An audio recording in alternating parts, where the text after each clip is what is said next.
Assalamualaikum warahmatullahi wabarakatuh. Halo semuanya. Saya ingin memulai dengan sebuah pertanyaan sederhana.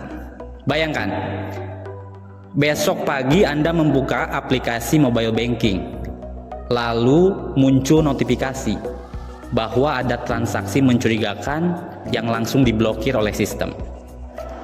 Atau ketika Anda membuka Netflix, film yang direkomendasikan ternyata persis sesuai dengan selera Anda.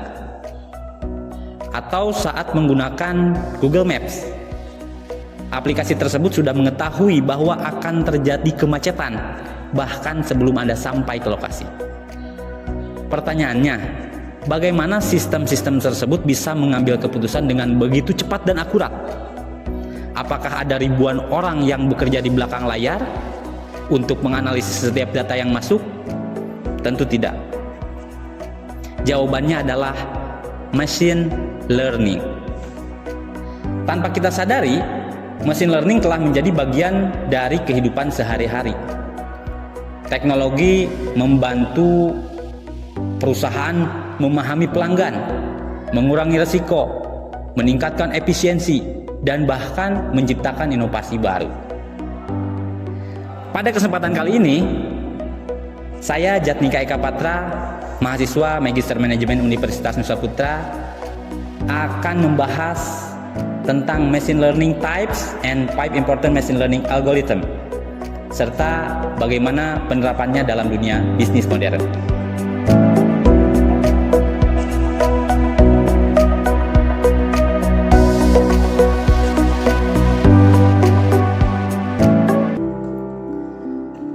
Kita mulai dengan pertanyaan, mengapa kita perlu memahami machine learning?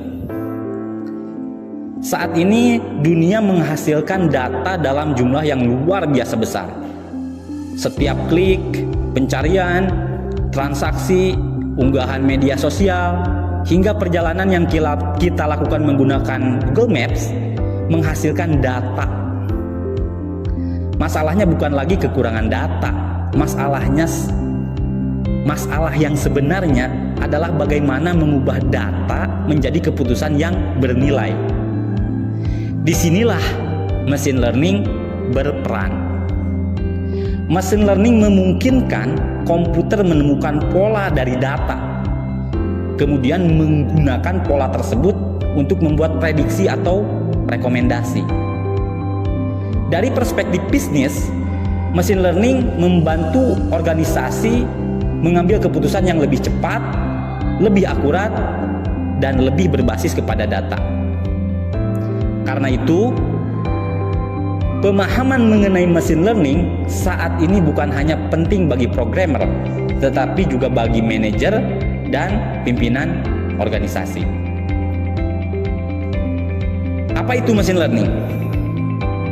Untuk memahami konsep ini, mari kita gunakan analogi sederhana. Bayangkan, seorang anak kecil sedang belajar mengenal kucing. Awalnya ia sering salah membedakan antara kucing dan anjing. Namun setelah melihat banyak contoh, ia mulai memahami pola tertentu yang lama-kelamaan mampu mengenali kucing bahkan yang belum pernah dia lihat sebelumnya. Machine learning bekerja dengan cara yang hampir sama.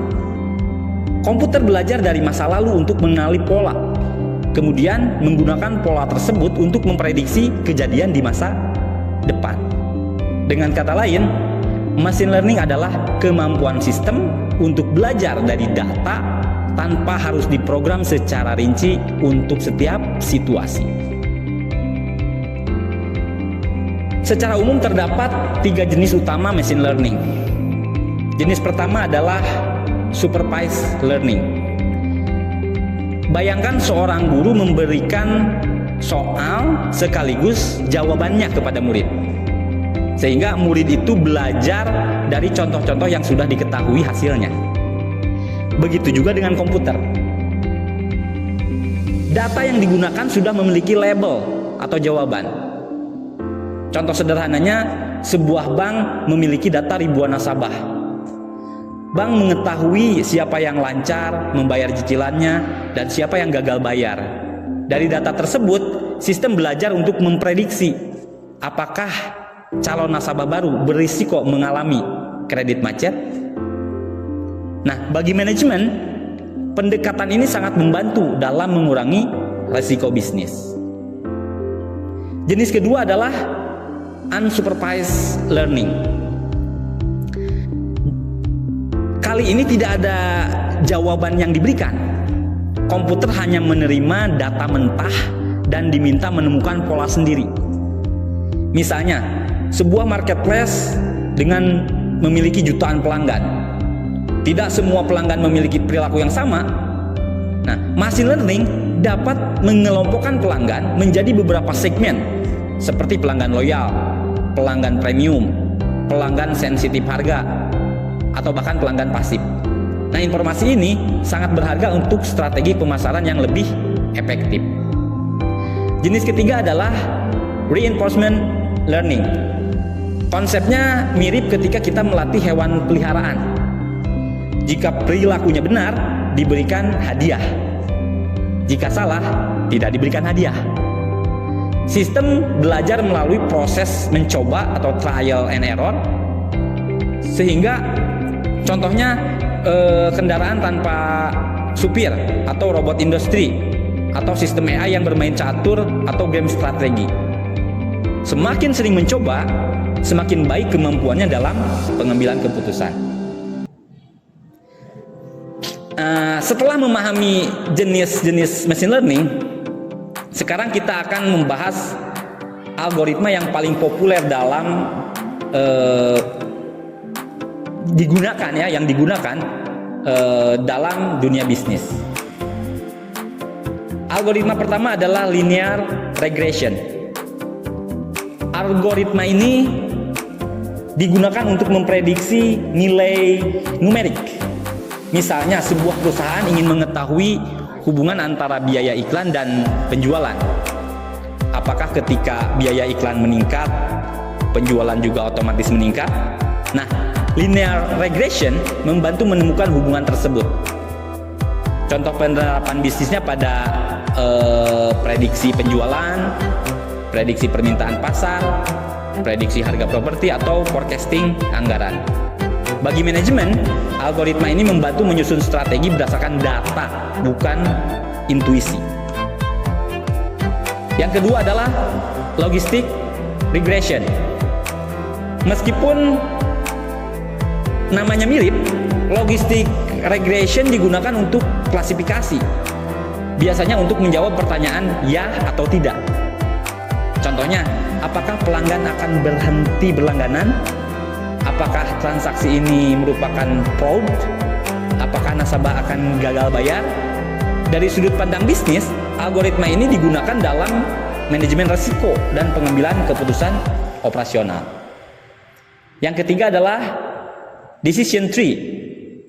Nah, decision tree bekerja seperti pohon keputusan. Bayangkan Anda sedang memilih pelanggan yang layak menerima program loyalitas. Pertanyaan pertama, apakah pelanggan sering berbelanja? Jika ya, lanjut ke pertanyaan berikutnya, apakah nilai transaksinya tinggi? Jika ya, maka pelanggan tersebut masuk kategori premium. Nah, kelebihan utama decision tree adalah mudah dipahami oleh manajemen karena proses pengambilan keputusannya yang sangat transparan. Yang keempat, random forest. Random forest merupakan pengembangan dari decision tree. Jika decision tree menggunakan satu pohon keputusan, random forest menggunakan banyak pohon sekaligus. Kemudian semua pohon memberikan satu voting atau rekomendasi sehingga menghasilkan keputusan terbaik. Analoginya sederhananya gini. Jika Anda menghadapi keputusan penting, apakah lebih baik bertanya kepada satu orang ahli atau 100 orang ahli? Tentu lebih baik mendengar banyak pendapat ahli.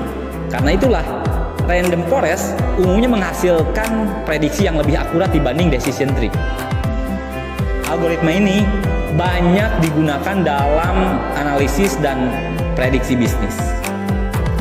Yang kelima adalah neural network. Algoritma terakhir atau neural network ini terinspirasi oleh cara kerja otak manusia. Algoritma ini menjadi fondasi utama perkembangan deep learning dan generative AI saat ini. Contoh penerapannya face recognition, speech recognition, yang sering kita pakai ChatGPT, kendaraan otonom, kemudian sistem penerjemahan otomatis. Nah, kemampuannya dalam mengenali pola yang sangat kompleks membuat neural network menjadi salah satu teknologi yang sangat penting dalam revolusi artificial intelligence modern. Oke. Mari kita lihat beberapa contoh yang dekat dengan kehidupan kita. Netflix menggunakan machine learning untuk merekomendasikan film yang kemungkinan besar akan kita sukai. Shopee menggunakan machine learning untuk memprediksi produk yang paling mungkin kita beli. Google Maps menggunakan machine learning untuk memprediksi kemacetan dan memberikan rute terbaik. Bank menggunakan machine learning untuk mendeteksi aktivitas fraud secara real time.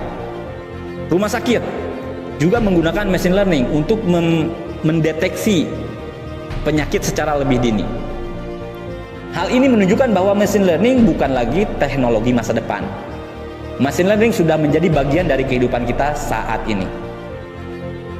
Namun, kita juga perlu memahami bahwa machine learning bukanlah solusi ajaib untuk semua masalah. Keputusan yang dihasilkan oleh machine learning sangat bergantung pada kualitas data yang digunakan. Jika ada data yang mengandung kesalahan atau bias, maka hasil prediksi juga dapat menjadi bias. Selain itu, terdapat isu penting terkait privasi data, keamanan informasi, transparansi algoritma, dan bahkan etika penggunaan artificial intelligence itu sendiri. Oleh karena itu, peran manusia tetap sangat penting. Machine learning seharusnya membantu pengambilan keputusan, bukan sepenuhnya menggantikan pengambilan keputusan. Sebagai kesimpulan, machine learning adalah teknologi yang memungkinkan komputer belajar dari data untuk menghasilkan prediksi dan keputusan yang lebih baik. Terdapat 3 jenis utama machine learning, yaitu supervised learning, unsupervised learning, dan reinforcement learning. Sementara itu, ada 5 algoritma yang paling banyak digunakan dalam machine learning, yaitu linear regression, logistic regression, decision tree, random forest, dan neural network. Dari perspektif bisnis, machine learning membantu organisasi meningkatkan efisiensi, memahami pelanggan, mengurangi risiko, dan menciptakan inovasi. Namun yang paling penting, bagi para pemimpin organisasi saat ini, pertanyaannya bukan lagi apakah machine learning akan digunakan atau tidak. Pertanyaan yang lebih relevan adalah bagaimana kita dapat memanfaatkan machine learning secara efektif, etis, dan berkelanjutan untuk menciptakan nilai bisnis. Karena di era artificial intelligence, keunggulan kompetitif tidak lagi hanya ditentukan oleh modal dan aset fisik, tetapi juga oleh kemampuan organisasi mengubah data menjadi keputusan yang lebih cerdas. Terima kasih. Wassalamualaikum warahmatullahi wabarakatuh.